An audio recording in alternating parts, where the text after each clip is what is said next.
કર્મ શું છે?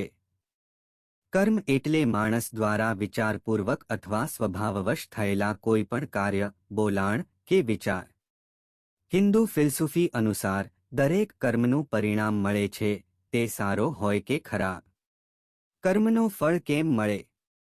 કર્મનો ફળ એ કૃત્રિમ ન્યાયની જેમ નથી, પણ એક પ્રાકૃતિક નિયમ છે.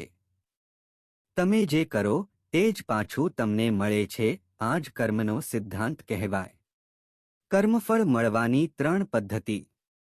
1. તત્કાળ ફળ, ઇન્સ્ટન્ટ રિઝલ્ટ. કેટલાક કર્મોનું ફળ તરત જ મળે, જેમ કે કોઈને મદદ કરવાથી આનંદ અને શાંતિ અનુભવવી. 2. આજીવન ફળ, લાઇફટાઇમ રિઝલ્ટ. કેટલાક કર્મોનો પ્રભાવ ધીમે ધીમે જીવનમાં દેખાય, જેમ કે સખત મહેનતનો પરિણામ સફળતા. 3. તાગામી જન્મ, નેક્સ્ટ લાઇફ રિઝલ્ટ. હિન્દુ ધર્મ અનુસાર કેટલાક કર્મોના ફળનો હિસાબ પુનર્જન્મમાં થાય. ભગવદ્ ગીતા પ્રમાણે કર્મણેવાધિકારસ્તેમાં ફલેષુ કદાચન.